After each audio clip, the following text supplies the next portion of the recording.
Welcome to PIC 18 microcontroller. So, when comparing to PIC 16 microcontroller, PIC 18 microcontroller is a maxima. Here we deal with the basic of having ports as a fundamental data transfer. The ports, why we use ports? Because data is connected or transferred or operated only through input output peripherals. So a microcontroller is naturally a one which has many number of ports connected to it to contribute on the whole to different external peripherals.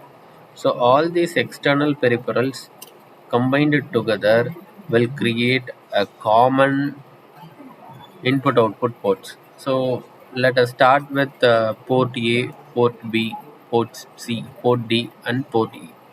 Here, all these ports will have an idea of either 8-bit or 16-bit. Let us start with 8-bit. So in here 8-bit means it is mentioned as port A dot 0, port A dot 1, port A dot 2, port A dot 3, port A dot 4, dot 5, dot 6. So 7. It should have 7 also. Some pins are disabled and we will use only the pins which are enabled. Okay, that provision we have actually. When you consider over here, it is port B dot 0. That is B dot 0, B dot 1, B dot 2, B dot 3, B dot 4, B dot 5, B dot 6, B dot 7. So 0 to 7. So likewise, we can create all these ports connected together, and these ports will create a common idea of you can use these ports or you can disable these ports. It doesn't matter. So we don't want to consider that we have 7 ports or we have only 4 ports in port D, while comparing that we have 8 ports in port B. That doesn't matter actually. So we have a complete area of input output ports, and as stated in the class, this is parallelly governed by a series of timers. So that is timer 0, timer 1, timer 2, timer 3, and other contributions like data EEPROM. So all these areas are governed by timing sense, and all these timing sensors are given through USB port and analog to digital converter and the universal asynchronous synchronous converters and ESSP and CP, and these things are that complex communication protocols compared with comparator. So all these things are converters. Those converters convert the data with respect to the timers. So if the data need to flood into the peripherals or it need to get transferred to memory or any other forms, so all these things should have some timer variations and timing sense to transfer one data to other data. So one data to other data, the timing sense will be transfer. So in this transfer, the things creates more unique in identifying all these things. In identification, in the sense, it first deals with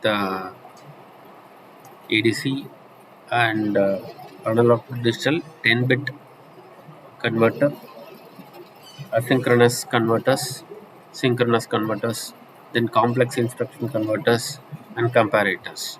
So all these stuffs will create things that are very keen in creation of exchange of data. Creation of exchange of data. So the creation of exchange of data will result in a process of execution of output through various timing sensors. Okay. Now consider the past experience of ALU. So ALU can be worked only through mux. ALU will always have a mux to differentiate. That is a mux to work and a mux to execute. So this is unanimously same for everywhere.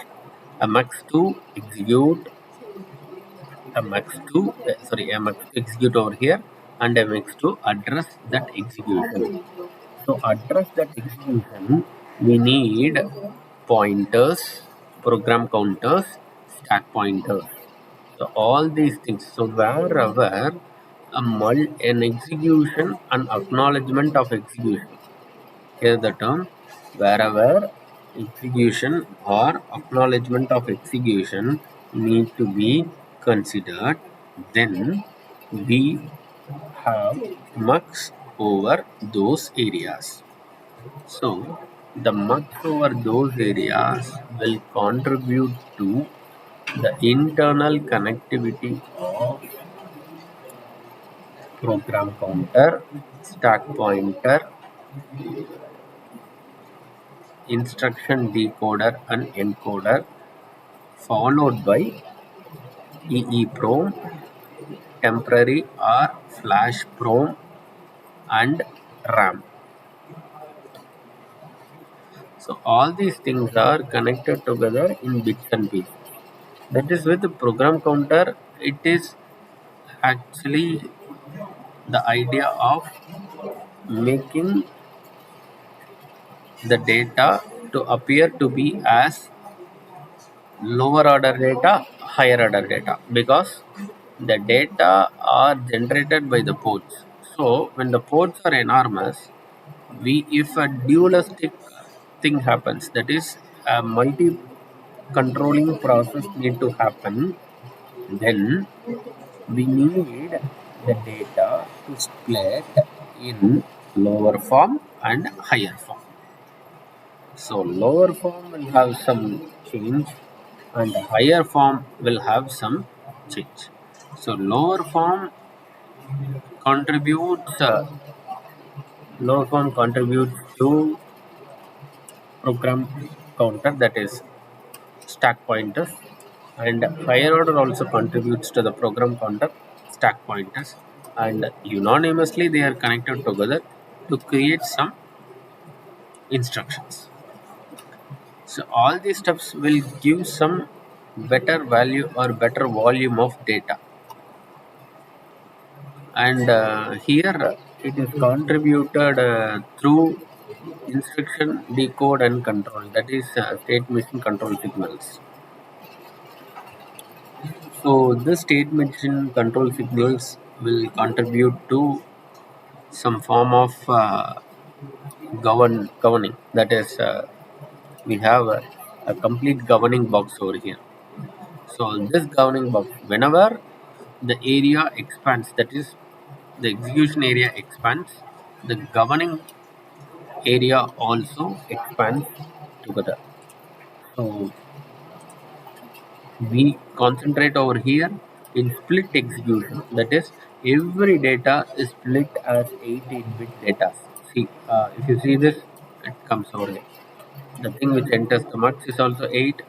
The multiplexer also gives 8, and write register which is acknowledged by 8, and higher and lower order memory space is also governed by 8, and finally it is given out to the port, 8-bit ports. So actually what happens is a split of 888 happens, which will connect to mux. Then data address. Here in data address also we have file select registers, address bank, and BSF, that is shift registers. So this also contributes to data set. That is also contribution. So the data bus and address bus, all these things will create to one form that has more importance with respect to data bus as well as address bus. So all these areas are data bus, address bus areas, and these areas are split of data from port areas. In the next video, we will deal with this area and this area. Thank you.